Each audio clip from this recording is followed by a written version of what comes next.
Well, today as we come into this Pentecost feast, I'd like to talk to you about a tale of two cities. There are many ways to describe the story that's in this book, many right ways you could describe it, but one of them is the tale of two cities.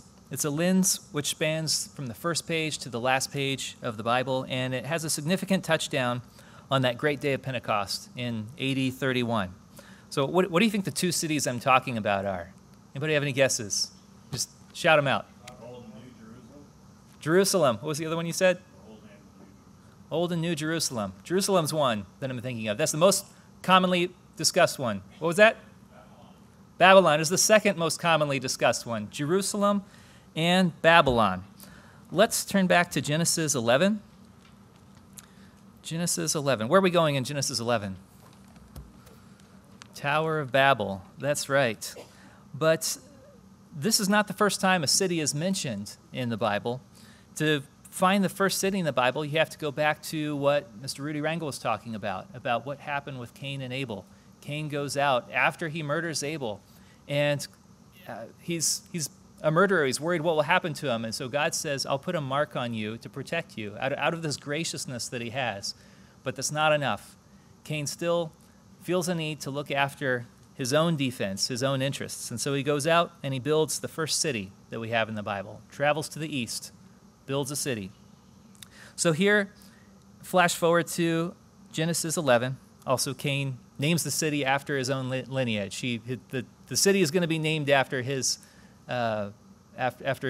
posterity. Here in Genesis 11, we have people who journey east, or from the east. They're in the east, and they build a city. The city is mentioned more times than the tower, actually, in this story. And it's not that a city is a bad thing, necessarily. It's not wrong to build cities or live in cities. In fact, the Bible ends in a city. But there's something about cities where a person has a certain potential, and that potential can be good or that potential can go bad. That the cities have this amplifying effect of that. Cities can be very good or very bad, amplifying the potential of people. So Genesis 11, verse 1. Now the whole earth was one language and one speech. And it came to pass, as they journeyed from the east, and they found that they found a plain in the land of Shinar, and they dwelt there. And they said to one another, Come, let us make bricks and bake them thoroughly. Now, when they say that in the Hebrew, it's a little bit more like, Come, let us brick bricks and burn them for burning. And the New English Translation translators note something about this. They comment, this reflects the grammar of Akkadian speech. There's these people over here who have a language like Hebrew, Akkadian, but the language works a little differently, and this has the sound of mocking that speech. This is like you put on your best mock Akkadian accent. You let us brick bricks and let us burn them for burning. So they had brick for stone, and they had asphalt for mortar. And they said, Come, let us build ourselves a city, and a tower whose top is in the heavens, or literally its head is in the heavens. Let us make a name for ourselves, lest we be scattered abroad over the face of the whole earth.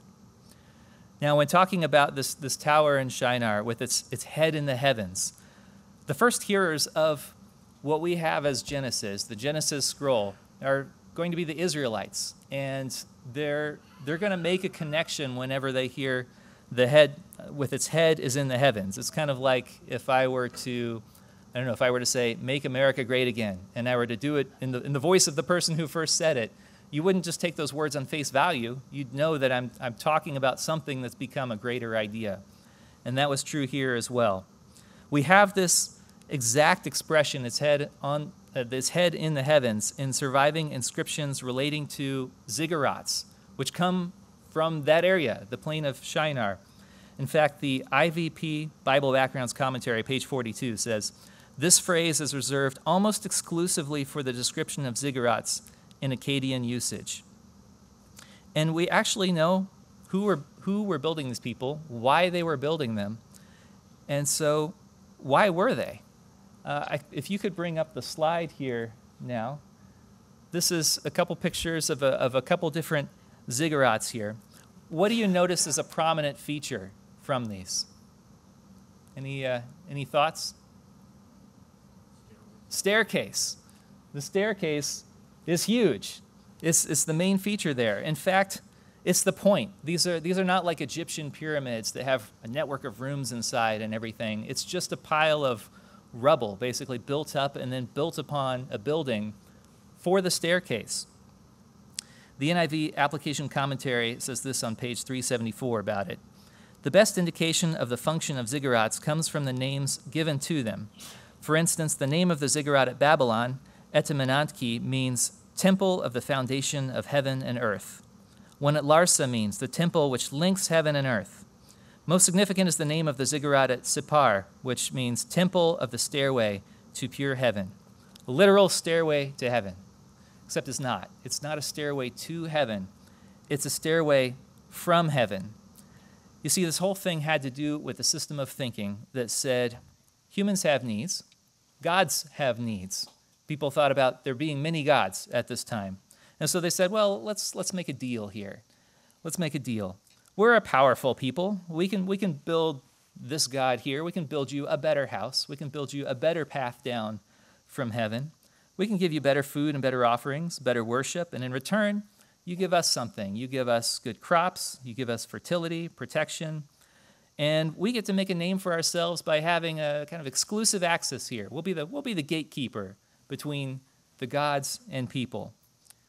And so it's you scratch my back, I'll scratch yours, kind of a situation here. We'll have control over the gate of God, which is what Babel means in Akkadian. So this is a worldview that scholars call great symbiosis thinking, and the Bible pushes back against it multiple times through the Bible. Like Psalm 50 is an example. Psalm 50 is a place where God says, look, I made the birds of the field, I made the beasts of the forest, I made the birds of the air, the wild beasts of the field. It's all mine. I give it to you.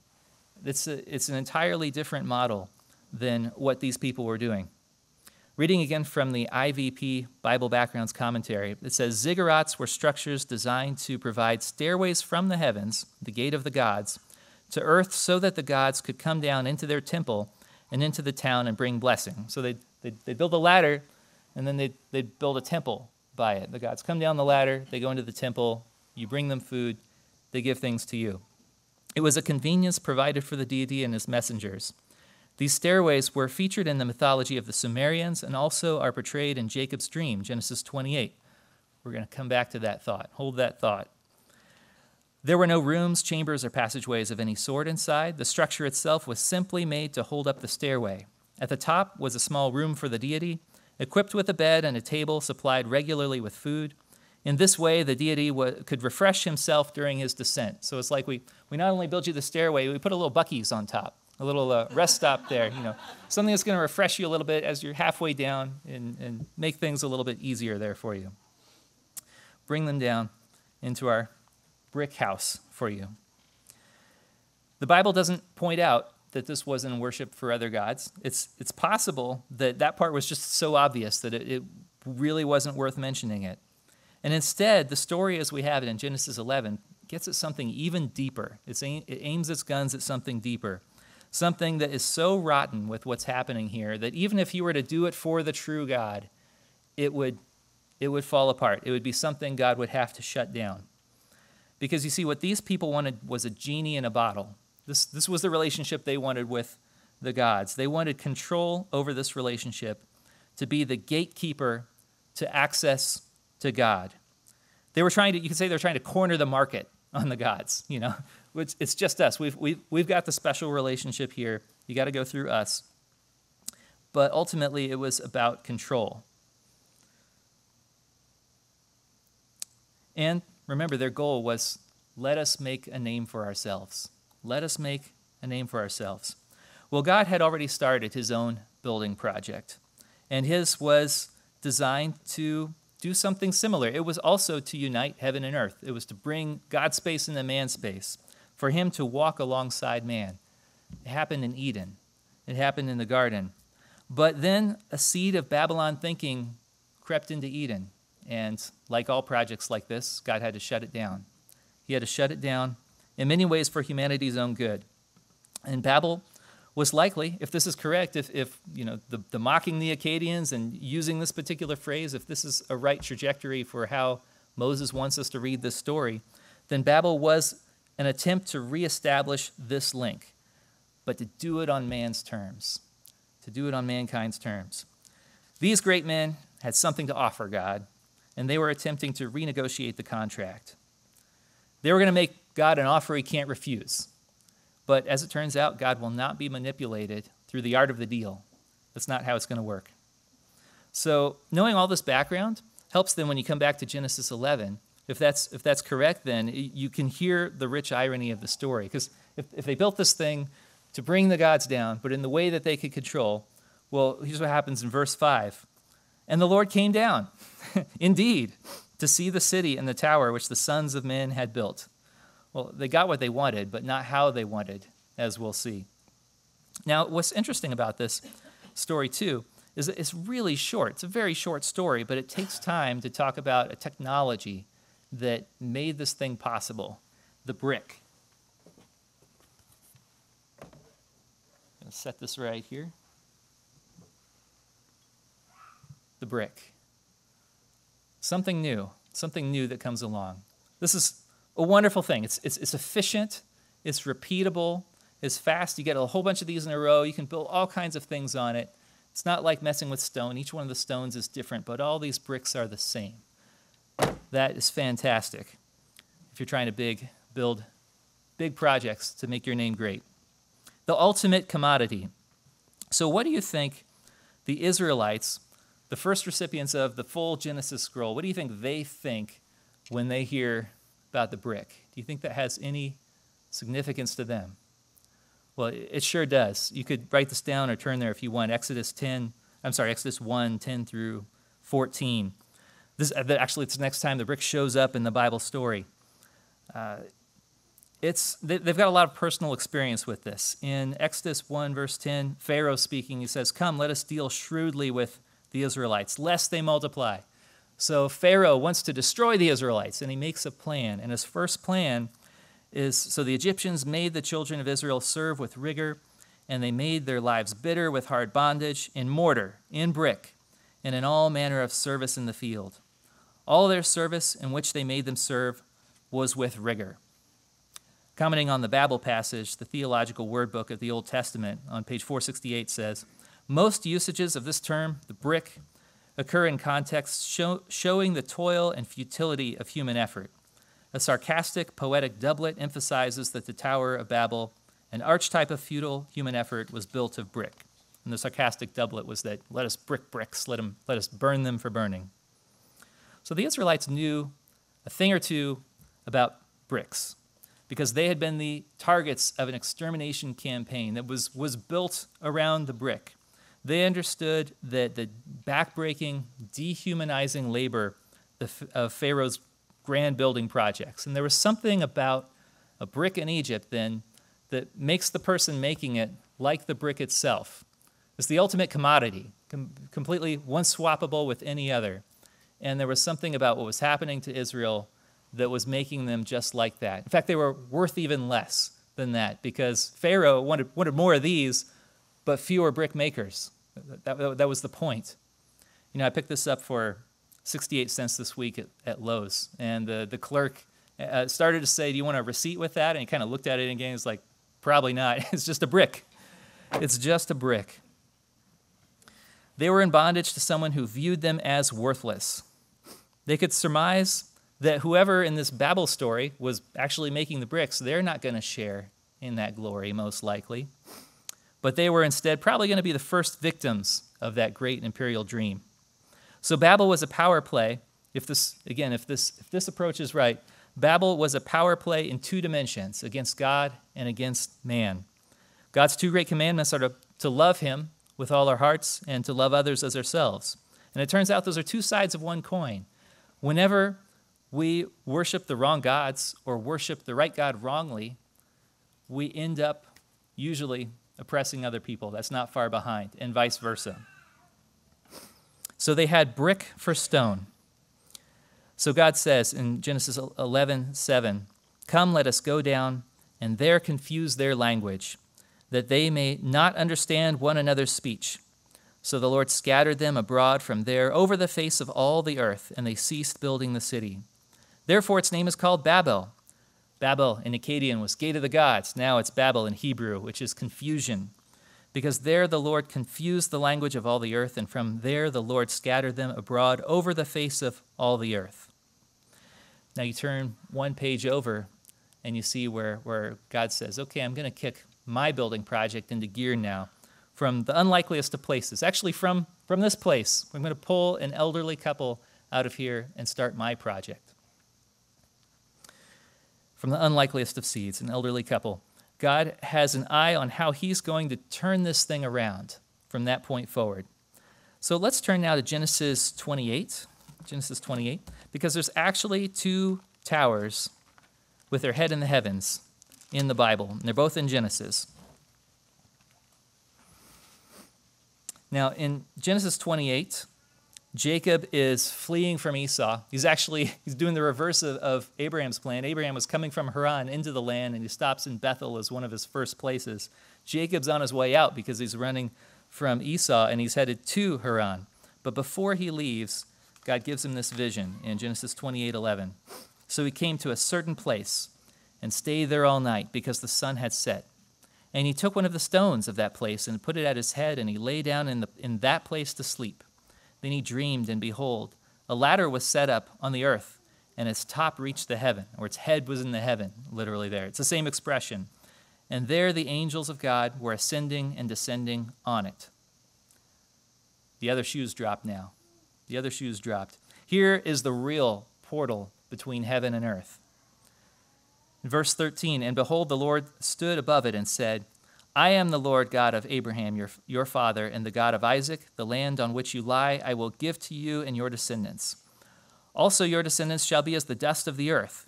You shall spread abroad to the west and the east and the north and the south, and in you and in your seed all the families of the earth shall be blessed. Behold, I am with you and will keep you wherever you go, and will bring you back to this land, for I will not leave you until I have done what I have spoken to you. God's building project is initiated from heaven. It is 100% from God's gracious love, not the glory of the works of human hands. It's going to involve God's own Son coming down, tabernacling with men. And all of the glory of it will go to God because he gives all the resources and guides all the work. So then Jacob awoke from his sleep and said, surely the Lord is in this place, and I did not know it. And he was afraid and said, how awesome is this place? This is none other than the house of God, and this is the gate of heaven. And he calls the place Bethel, house of God. Babel versus Bethel, the two towers of Genesis.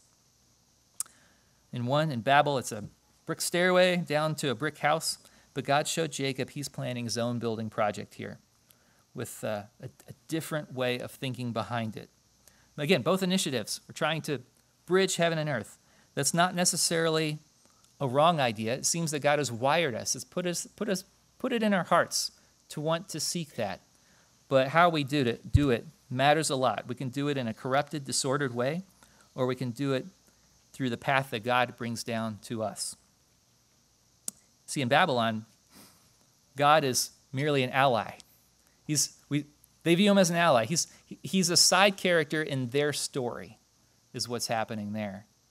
And that is not the way that this plan is going to work. God's plan is to dwell with his people, but in a way that's going to be the way that produces all light and no darkness, where God can become all in all, in a way that preserves the individuality that he ordained in each of us and produces the conditions for us to thrive without the chaos that comes from each of us trying to seek to build our own little kingdoms, our own little empires and monuments to ourselves. So let's turn over to Exodus 24. Just like the Babel story is part of a larger story that doesn't even begin there. It goes back to Cain's city and goes all the way to, I'm using left and right wrong. I always do that up here.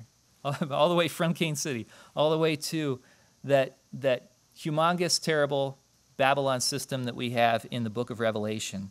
So Bethel is the same way. Its story begins in Eden. This idea of what the correct way for God's space and man's space to overlap, for the holy to come in contact with humanity, for humans to be holy. That's an idea that starts in Eden, and we get flashes of it. It moves to Bethel, and it moves to Sinai. And then God instructs how to build a portable holy mountain for himself, the tabernacle that can move, and it goes to Shiloh and finally winds up in Jerusalem.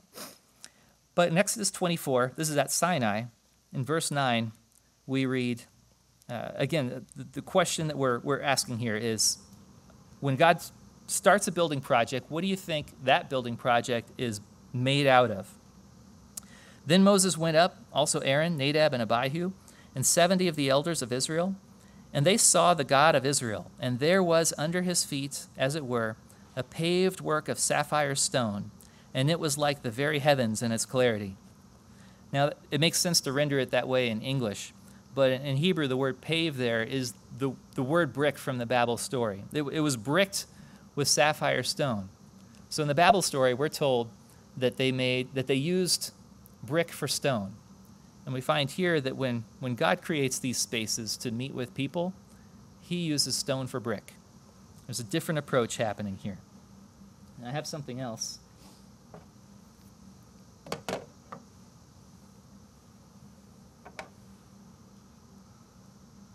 This is a maybe 200 carat diamond or so. I brought it in on an armored truck. It's probably worth millions of dollars.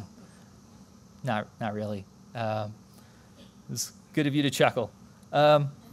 This probably has more in common with this brick than it does with a real precious gem. It's mass-produced, quite inexpensive. Nobody is crafting it, but it makes the point. Precious stones is what we're after.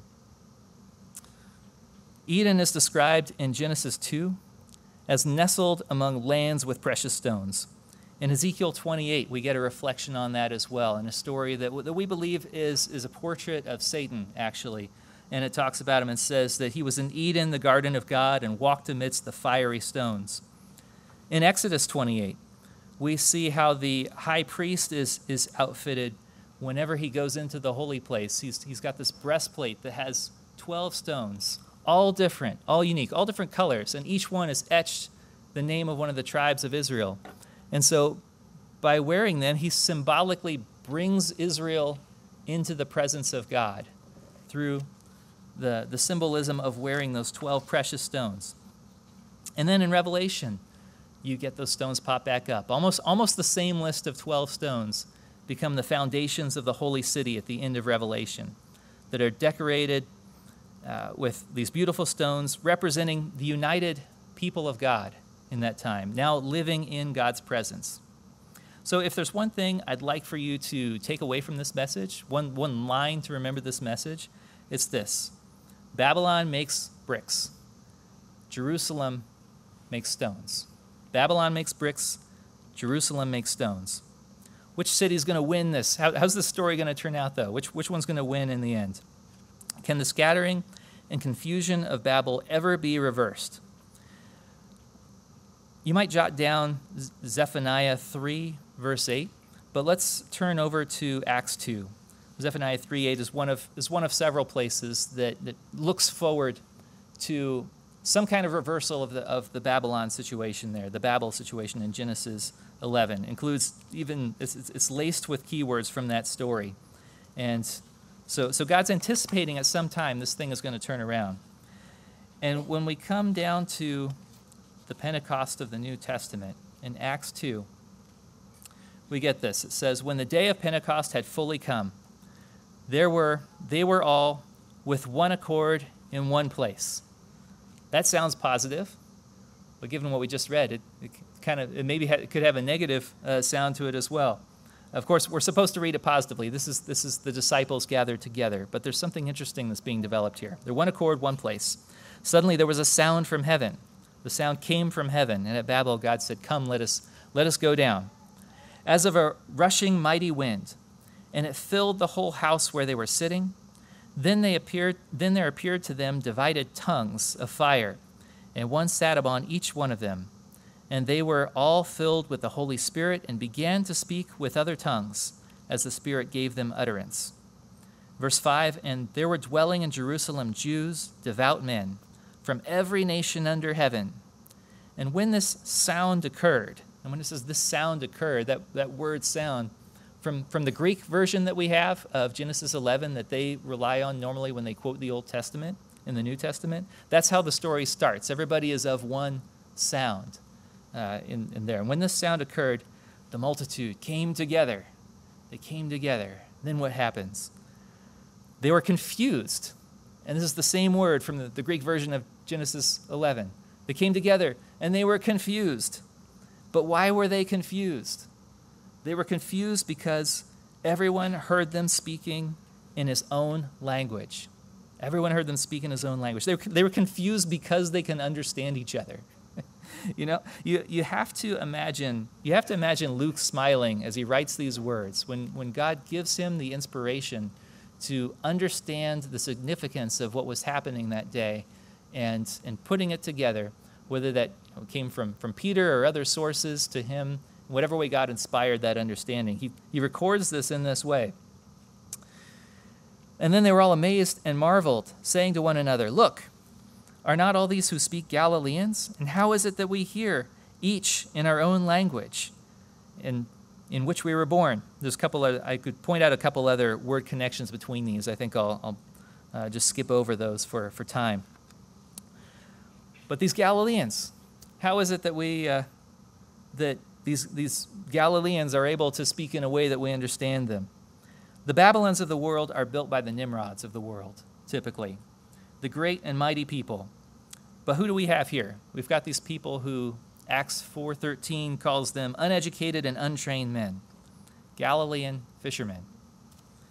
Yet these are men who had walked with Jesus, and that makes all the difference. Something monumental had happened here, and the people were there recognized it. The world had shifted on its foundation right here, at least for those people who saw it. Babel had begun to reverse.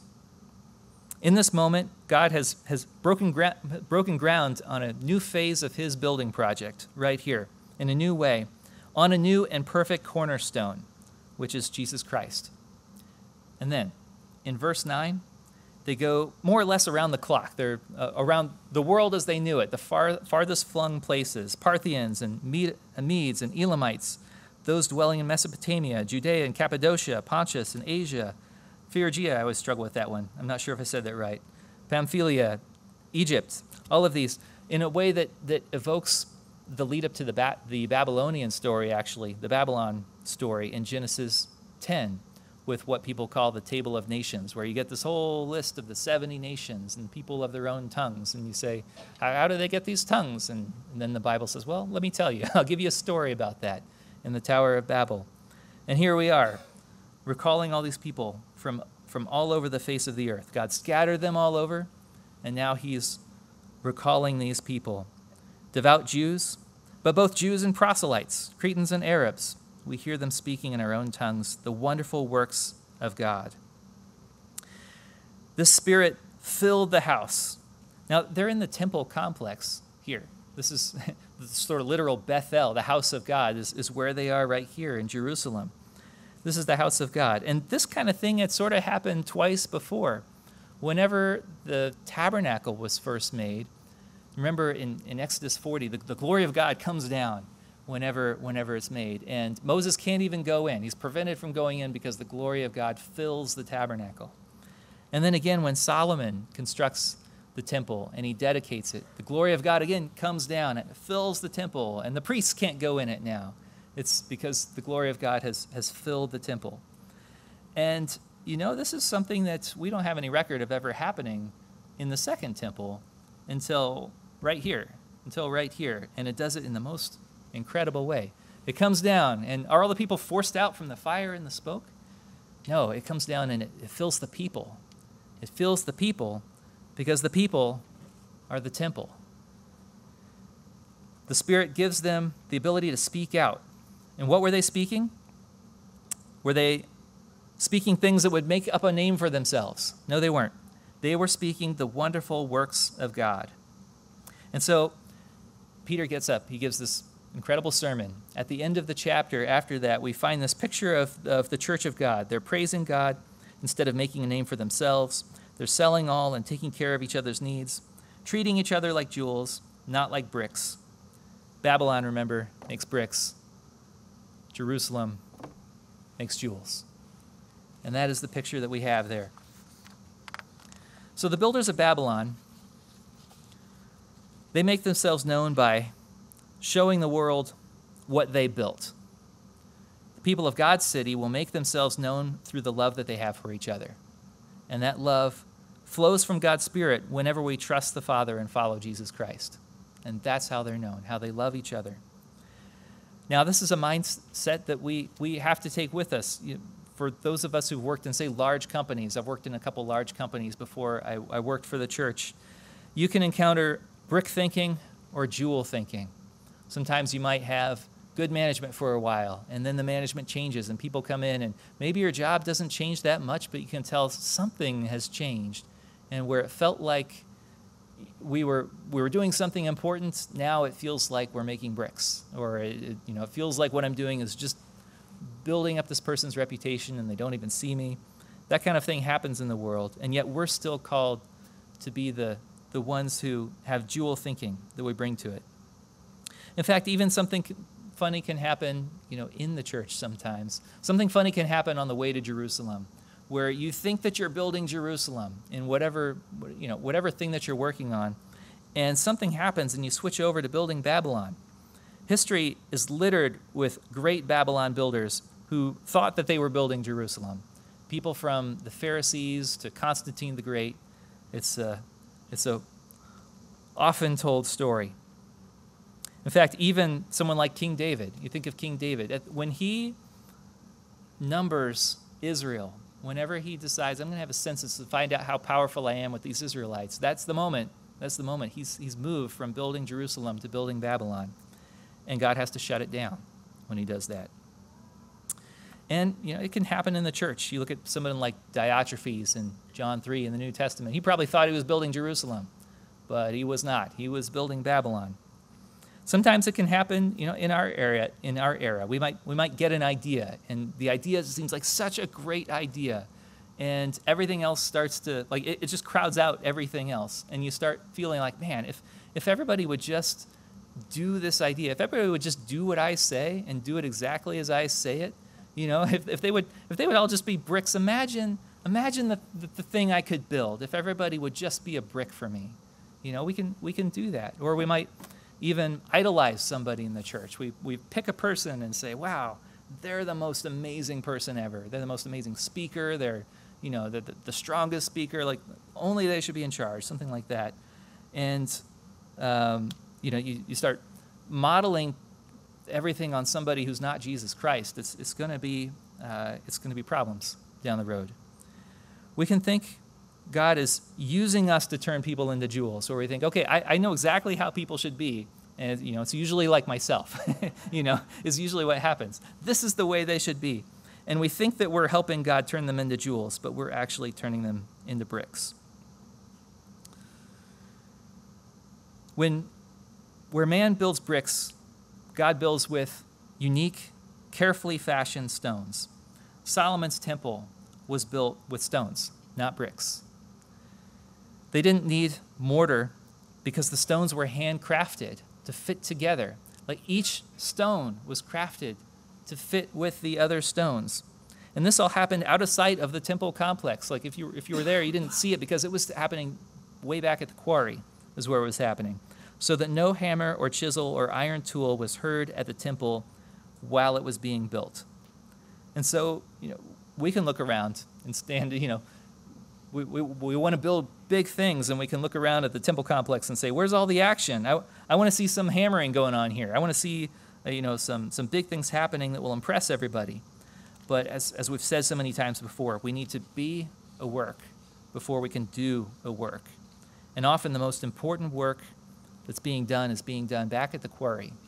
It's where those stones, God is patiently fitting them, and he's patiently preparing them, fashioning each of us to fit together.